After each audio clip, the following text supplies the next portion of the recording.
Welcome to a highlights tour of our Rockies trip. Once you've listened to this, then feel free to pull up a map and follow our route on the map. So we spent the first few days in Vancouver, which was in August, and we loved it. The city is surrounded by mountains. I mean, what more could you want? So we walked to Stanley Park, where we stayed nearby, and we found that was a really good location. We also strolled to Granville Island and we explored the different neighbourhoods by foot. We even took a speedboat out for a few hours on my birthday, which was amazing. So then we had day one of our Rockies tour, where we left Vancouver and drove to a town called Hope. From there we drove on to Skaha Lake, where we went paddleboarding for an hour, and then we drove on to Kelowna. Now, I think straight from the beginning it's important to make sure you've got lots of stops along your route, otherwise you will be driving for a long time, and that is part of a Rockies tour, but make sure you get in all of those towns along the way and activities if you can as well. Day two, we travelled east towards Banff National Park. Here we crossed 3 mountain ranges and 4 national parks. We stopped in Revelstoke, and here we spent a few hours relaxing by a lake, and you can also opt to go kayaking. I believe this is something you'd have to arrange beforehand. Then we drove and crossed over the Kicking Horse Pass into Alberta, where we stayed a night in Banff. We loved Banff. There are shops, cafes, and the best part is that it is surrounded by beautiful mountain scenery. Day 3, we started with a hike at Johnston Canyon, which is really beautiful. You walk along walkways next to the canyon, and again, you can take your time doing this and just enjoy the scenery. It's absolutely beautiful. Afterwards, we visited Lake Moraine, and it was a cloudy day, as you can see, but you can still see the mountains hiding amongst the clouds, and it's absolutely stunning. So here we've got again Lake Moraine and its residents, very cute little squirrels.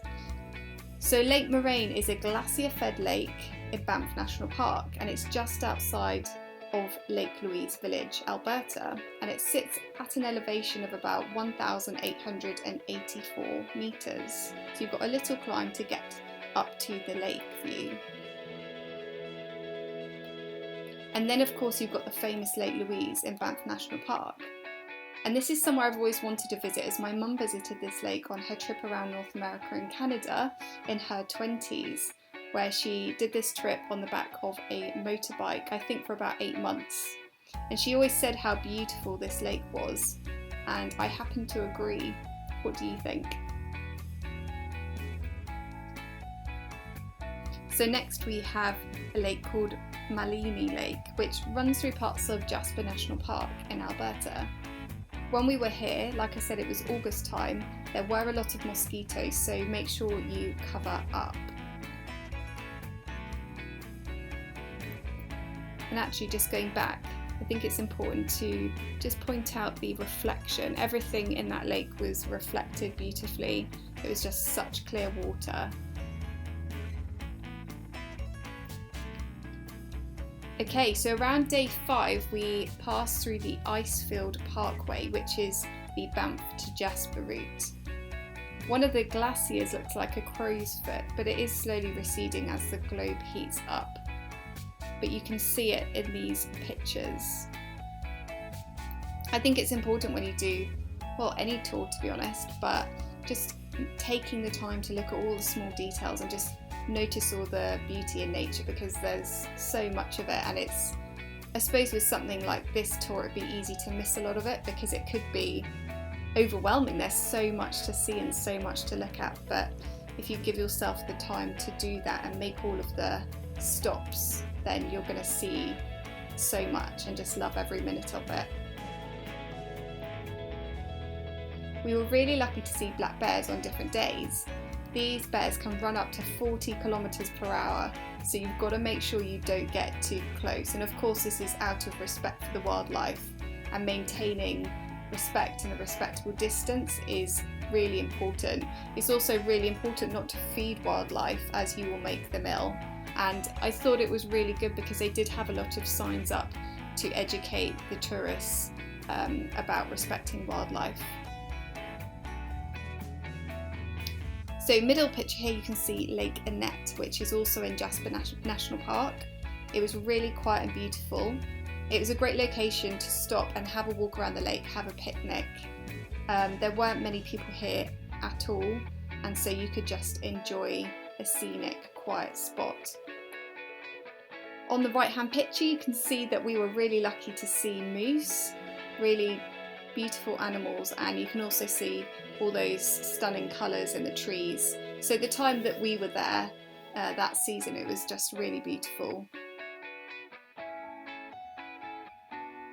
Okay, day 6, we were back in Banff for a free day. So here we decided to have a walk around the town, find different walking routes, and it's really beautiful. Again, we went down, one of the routes was down to the river, and there were loads of mosquitoes. So just trying to cover up as much as you can.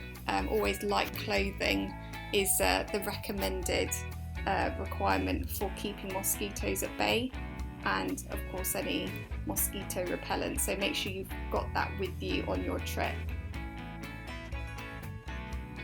And then here you've got a view of Banff town, and I really loved how green it is and how clean the air feels. That's always something that people probably laugh at me for saying, but it's really true. I can really sort of feel the difference in the air quality, and here you could definitely feel how lovely and pure it was.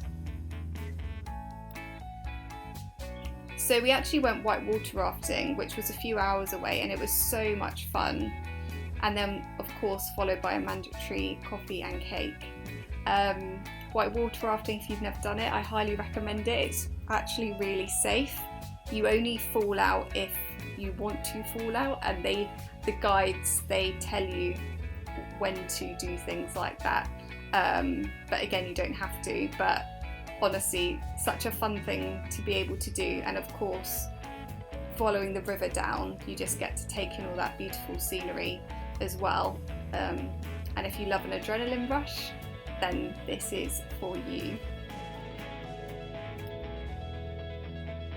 Around day 7, we stopped at Emerald Lake, which is Yoho National Park, and then we went on to Takawa Falls, I think that's how you say it, and that was en route to Kelowna.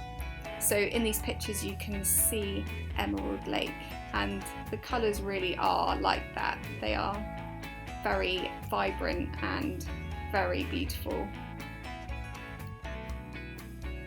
Next picture, we've got some train tracks and of course that bluey green water that you see throughout your whole trip of the Rockies. It's surrounded by forest, and this picture, the smaller picture, is near to that Tawaka Falls. Okay, the picture on the left here is Athabasca Falls, which is a waterfall in Jasper National Park, and it produces so much force in these rapids that no one will actually come and get you if you fall in. So stand back from the edge. That was the advice we were given. So we came to these falls actually on about day 4 after Lake Moraine and Lake Louise, but the picture went really well with these other 2 pictures, so I thought I'd put it in here. Day 8, so you've got the middle and right hand picture. These are pictures of the Othello tunnels, which are located near Hope in British Columbia. Here you'll find walking paths with tunnels and bridges from what became a decommissioned railway, so definitely worth a stop if you're in the area. And then after the Othello tunnels, we entered Fraser Valley and stopped back in Hope for lunch. Final stop is Vancouver. So we thought I'd finish the story back in Banff, one of our favourite parks that we visited. And this picture is where a glacier feeds Peyto Lake. It is near the Icefields Parkway and it sits in Banff National Park. And I just wondered, do you know how the water gets to be that colour? So we found out that it's the large amounts of glacial rock flour which flows into the lake from the glacier, and that's what gives it this bluey green colour. and again Peyto Lake, and can you spot the animal? So if you're planning a trip to the Rockies or you've been, then make sure you comment and let us know. I really hope you've enjoyed this presentation. Ciao for now.